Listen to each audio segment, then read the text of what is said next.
नमस्कार सभी दर्शकों का बहुत बहुत स्वागत। आज सिंह राशि पर चर्चा होगी क्योंकि सिंह राशि का दर्द, पीड़ा, कथा और व्यथा और इनकी जो आंतरिक चिंताएं बनी हुई हैं उनका निवारण क्या है और कब तक रहेंगी और किसको रह सकती हैं। जरूरी नहीं कि सभी लोग इसके शिकार होंगे, लेकिन आपने एक पद सुना होगा मीरा का, हेरी मैं तो प्रेम दीवानी, मेरा दर्द न जाने कोई।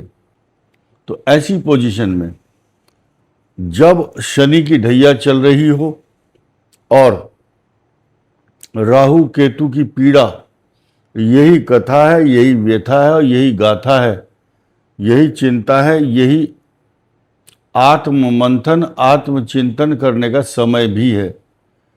ऐसे समय पर जब लोग व्यथित हों, पीड़ित हों, और ख़ास तौर से वो लोग जिनकी कुंडली के अनुसार शुक्र, सूर्य, चंद्र और मंगल, राहु, बृहस्पति की महादशा चल रही हों और लास्ट में जीवन के शनि की महादशा भी आती है, वो भी चल रही होगी, तो बहुत लोगों की व्यथा होगी। यहाँ एक कॉमन प्रिडिक्शन है, कॉमन बात है ट्रांजिट मोशन पर, क्योंकि सिंह राशि के 3 प्रकार की वैरायटी के लोग हैं। नंबर 1, सिंह राशि वाले वो जिनका केतु की महादशा जन्म के समय जो मघा नक्षत्र में जन्म लिए हैं, दूसरे पूर्वा फाल्गुनी और तीसरे हैं उत्तरा फाल्गुनी नक्षत्र का एक चरण, टेकचंद जिनका नाम पड़ता है, टेकचंद। तो ये जो वैरायटी है, 3 प्रकार की वैरायटी, यानी कि 3 प्रकार की किस्म हैं, प्रकार हैं, 3 प्रकार के लोग हैं, और ये तीनों प्रकार के लोग अलग अलग नेचर रखते हैं और अलग अलग ही इनकी महादशा होती है। लेकिन गोचर के हिसाब से लोगों को ये मालूम नहीं है कि ट्रांजिट मोशन पर एक एक ग्रह पर असर पड़ता है, और अगर जो केतु के ऊपर ट्रांजिट होगा सिंह का, फिर मघा हो नक्षत्र होगा, कभी पूर्व फाल्गुनी और उत्तरा फाल्गुनी। फिलहाल जो बात करते हैं हम, मैंने यहाँ पर केतु को नहीं दर्शाया गया है क्योंकि केतु की जो पोजीशन है, देखिए अब 3 नक्षत्र हैं, केतु का है मघा, और उसके बाद मघा के बाद पूर्वा फाल्गुनी और फिर उत्तरा फाल्गुनी, तो एक शुक्र भी है। यानी कि ये जो दोनों हैं, ये इसके बिना, इन दोनों के बिना ये सिंह राशि का जो नामकरण है वो अधूरा है। अब यहाँ बन रहा चंद्र केतु योग, चंद्र शुक्र योग, ये धनवान योग बनाता है, ये मनुष्य को ध्वज और पताका योग, राजा योग भी बनाता है। कुछ लोगों को भ्रम होगा कि ये ग्रहण योग है, मैं मानता हूँ, लेकिन सत्यनारायण की कथा में जो राजा चंद्र केतु का वर्णन आता है, वो राजा चंद्र केतु इसीलिए चंद्र केतु था क्योंकि उसकी कुंडली में चंद्र और केतु दोनों थे। चंद्र और केतु के जो व्यक्ति हैं वो राजा ही होते हैं 100%। और इस समय इस राजयोग की पराकाष्ठा देखने को मिल रही है। मैं धीरे धीरे एक एक ग्रह के बदलाव की बात करूंगा। सिंह राशि पर इस समय 2 अगस्त तक मंगल है, ये कहीं से भी ना रुकने देगा ना झुकने देगा, ना आपके घुटने टिकने देगा। 5 अगस्त को बुध कर्क में यहाँ पर आने के बाद ये बहुत अच्छी पोजीशन दिखाएंगे। 12वां बुध हमेशा अच्छा रहता है, विद्वानों का संग और अच्छे लोगों का आगमन आपके घर पर होता है। बृहस्पति उदय और अस्त की पोजीशन है 15 जुलाई से और 5 अगस्त तक। आपका अष्टम और पंचम भाव ये पीड़ित रहेगा क्योंकि बृहस्पति इसका लॉर्ड है और बृहस्पति अस्त होने के कारण अच्छा फायदा नहीं देगा। 23 जुलाई को बुध मार्गी होंगे और उसके बाद सबसे बड़ा इस सृष्टि का न्यायाधीश 26 जुलाई को शनि इन दोनों भाव का स्वामी वक्री हो जाएगा जो अष्टम भाव में है। तो इससे जो आपकी व्यथा, कथा, पीड़ा, अशांति, तनाव, चिंता जो है वो कम होगी, 100% कम होगी। अब ये बहुत दिन तक है। खुशी की बात यह है कि 11 दिसंबर 2026 तक ये पोजीशन वक्री की है, जो इनके लिए तो राहत भरी खबर लेकर के आ रही है।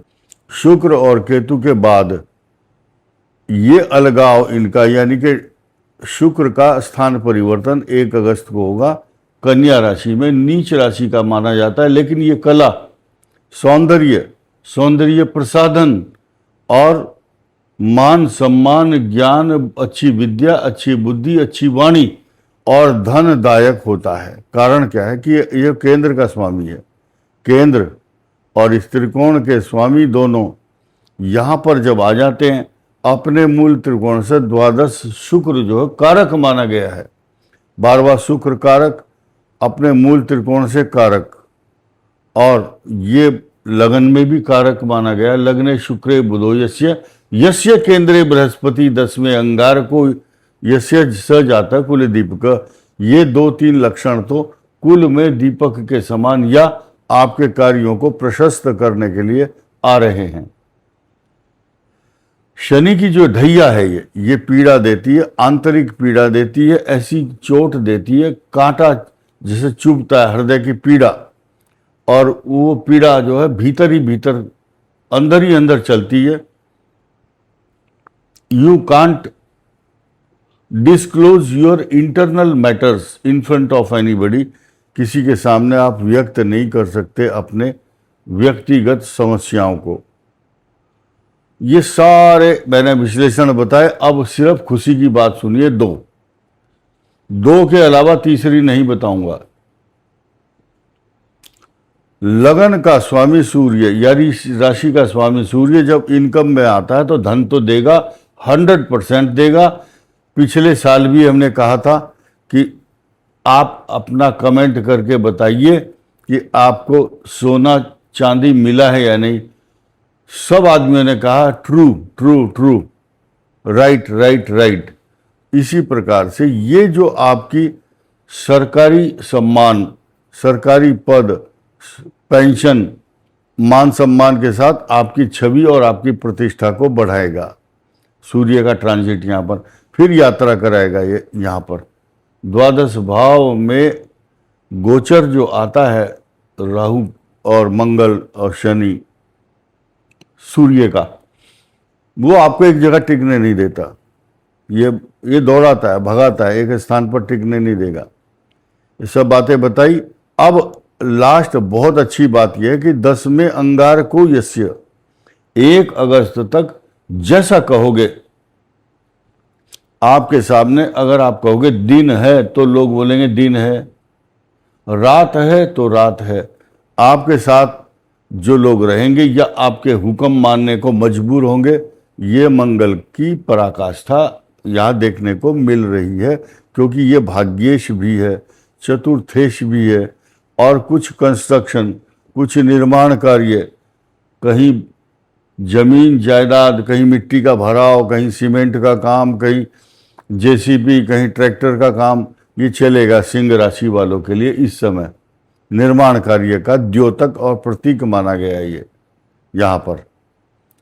अब देखिए ये बहुत बड़ी अपॉर्चुनिटी क्या है। ये शुक्र और चंद्र भृगु योगो, चंद्र भृगु योग जो है, ये जो योग बताए गए हैं, ये अगर धन स्थान में हो तो धनवान, आंख बंद करके बताओ ये धनवान रहेगा। चम्मच लेकर के पैदा हुआ है सोने की, जन्म से ही और लास्ट तक। और ये योग क्या करता है, चंद्र भृगु योग आपके मांगलिक दोष को भी न्यूट्रल कर देता है।